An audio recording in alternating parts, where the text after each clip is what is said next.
মহানবী সাল্লাল্লাহু আলাইহি ওয়াসাল্লাম এর 13 বছরের ছোট হযরত ওমর 583 খ্রিস্টাব্দে মক্কার কুরাইশ বংশের আদিয়াল ওয়াইয়ের এক সম্ভ্রান্ত পরিবারে জন্মগ্রহণ করেন।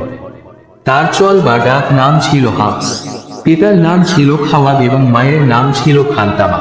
শ্যামলা ও দীর্ঘকায় ওমর খুব শক্তিশালী, তেজস্বী, বীর পুরুষ হিসেবে খ্যাতি অর্জন করেন। তিনি একাধারে ছিলেন কুস্তিগিরি, বাগ্মী ও কবি।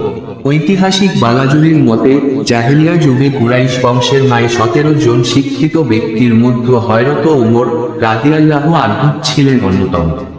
সফল ব্যবসায়ী হিসাবে তার সুনাম ছিল এবং ব্যবসার কারণে তিনি সিরিয়া ও পারস্য ভ্রমণ করেন।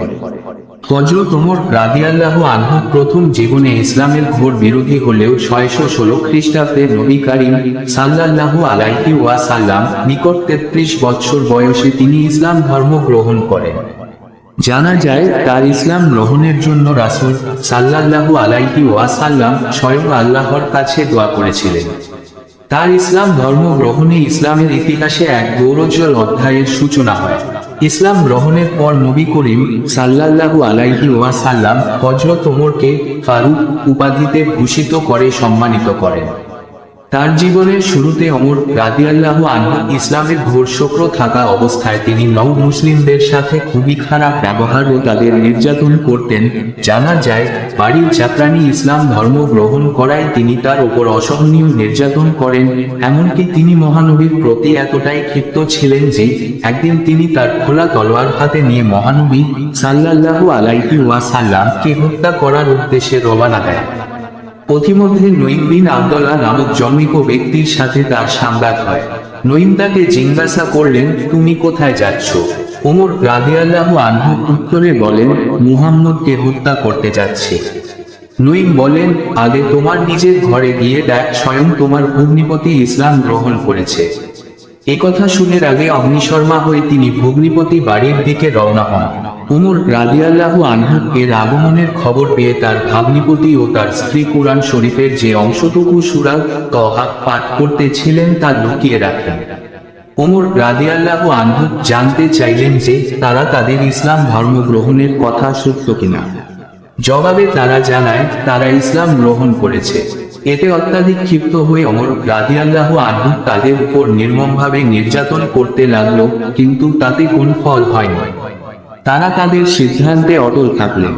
হযরত ওমর বাড়িতে প্রবেশের আগেই শুনতে পেয়েছিলেন তারা কিছু করছে। হঠাৎ তিনি বলেন, আমি এখানে প্রবেশের পূর্বে তোমরা যা পড়ছিলে তা নিয়ে আসো তো দেখি। প্রথমে আনতে না চাইলেও পরে তার ভগ্নিপতি তার কাছে কোরআন শরীফ নিয়ে আসেন। তার কাছে কোরআন শরীফ দেবার পর তিনি সেখান থেকে পড়তে থাকেন। কোরআন কিছুটা পড়ে তিনি অত্যন্ত মুগ্ধ হয়ে যান। তিনি বুঝতে পারেন যে আর যাই হোক এই কোরআন শরীফ কোন মানুষের লেখা হতে পারে না। অতঃপর তিনি সেখান থেকে উঠে তরবারি নিয়ে রওনা দেন রাসূল সাল্লাল্লাহু আলাইহি ওয়াসাল্লাম এর উদ্দেশ্যে। হযরত ওমরের আসার সংবাদ পেয়ে সাহাবীরা রাসূল সাল্লাল্লাহু আলাইহি ওয়াসাল্লামকে রক্ষা করার জন্য একত্রিত হন। ওমর রাসূল সাল্লাল্লাহু আলাইহি ওয়াসাল্লাম এর পায়ের কাছে তরবারি রেখে তিনি তাকে ইসলাম ধর্মে দীক্ষিত করার জন্য রাসূল সাল্লাল্লাহু আলাইহি ওয়াসাল্লামকে অনুরোধ করেন।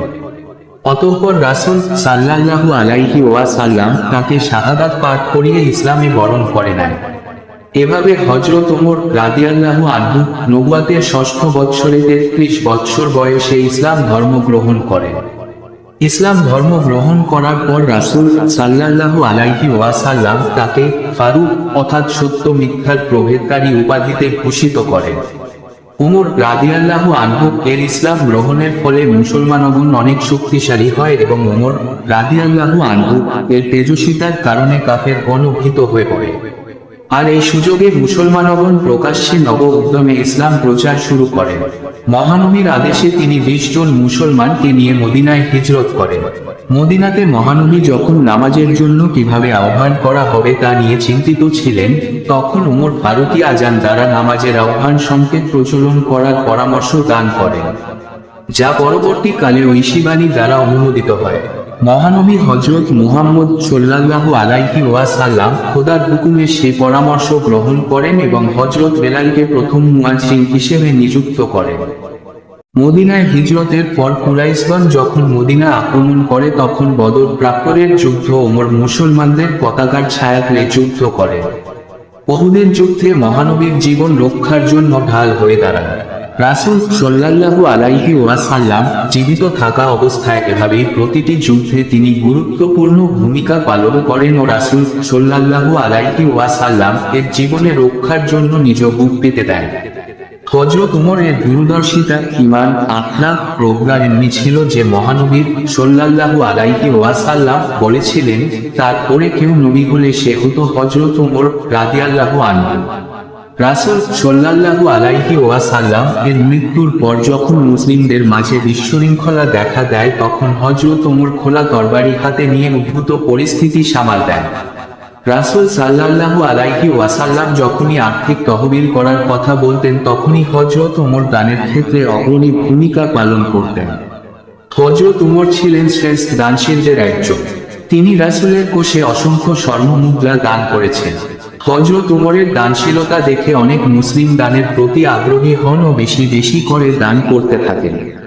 রাসূল সাল্লাল্লাহু আলাইহি ওয়াসাল্লাম মৃত্যুবরণ করবার পরে যখন মুসলিমদের মাঝে বিশৃঙ্খলা দেখা দেয় তখন তিনি খোলা তরবারি হাতে নিয়ে হুঙ্কার দেন, যার ফলে উদ্ভূত সেই পরিস্থিতি নিয়ন্ত্রণ করা সম্ভব হয়। খলিফা হযরত উমরের দূরদর্শিতার ফলে মুসলিমদের সাম্রাজ্য বৃদ্ধি পেতে থাকে, যা কিনা অন্যান্য যেকোনো সময়ের থেকে বেশি। এভাবেই খলিফা হিসেবে হযরত উমর তার দূরদর্শিতা, একাগ্রতা, বিচক্ষণতার বলে ইসলামের খেদমত করে গিয়েছেন। খলিফা হিসেবে হযরত উমর। ইসলামের দ্বিতীয় খলিফা হিসেবে হযরত উমর ছিলেন অত্যন্ত বিচক্ষণ। তার শাসন আমলে যাবতীয় বিশৃঙ্খলা তিনি কঠোর হস্তে দমন করেন। ইতিহাস ঘেঁটে দেখা দেয় যে মদ্যপানের অভিযোগ সত্য প্রমাণিত হওয়ায় তিনি তার নিজ সন্তানকে 100 বেত্রাঘাত করেন। একজন শাসকদের অসাধারণ চরিত্র ফুটে ওঠে এর মাধ্যমে। খলিফা হয়তের এমন অসাধারণ কঠোরতা তার শাসনামলে সকলের মাঝে ব্যাপক প্রতিক্রিয়ার সৃষ্টি করে। পূর্ববর্তী খলিফার তুলনামূলক নমনীয় আচরণের ফলে সৃষ্ট বিশৃঙ্খলা তিনি খুবই সুচারুরূপে সমাধান করেন। তার সময়ে নানা বিদ্রোহ তিনি কঠোর হাতে দমন করেন। হযরত ওমরের খিলাফতকাল ছিল সর্বমোট 10 বছর 6 মাস। হযরত ওমর ফারুক রাদিয়াল্লাহু আনহু হিজরি 23 সালে 24 জিলহজ তারিখে বুধবার মসজিদে নববীতে ফজরের নামাজে ইমামতি করার জন্য দাঁড়ালে হযরত মুগিরা ইবনে শুবা রাদিয়াল্লাহু আনহু এর একজন দাস আবু লুলু বিষাক্ত তরবারি দ্বারা হযরত ওমর ফারুক রাদিয়াল্লাহু আনহুকে আঘাত করলে তিনি গুরুতর আহত হয়ে পড়েন। পরবর্তীতে আহত অবস্থায় 3 দিন অতিবাহিত হওয়ার পর 27 জিলহজ তিনি শাহাদাত বরণ করেন। হযরত ওমর রাদিয়াল্লাহু আনহু কে মসজিদে নববীতে হযরত সিদ্দিকে আকবর রাদিয়াল্লাহু আনহু এর কবরের বাম পাশে দাফন সম্পন্ন করা হয়। শেষ কথা, ইসলামের ইতিহাসের সাথে ওতপ্রোতভাবে জড়িত একটি নাম খলিফা হযরত ওমর রাদিয়াল্লাহু আনহু। পৃথিবীর শেষ দিন পর্যন্ত যার নাম প্রতিটি ঈমানদার মুমিনের অন্তরের আকাশে দীপ্তিমান নক্ষত্রের মতন দীপ্তিমান থাকবে। আর তাই তো খলিফা হযরত ওমর আমাদের অনুপ্রেরণা, আমাদের আদর্শ।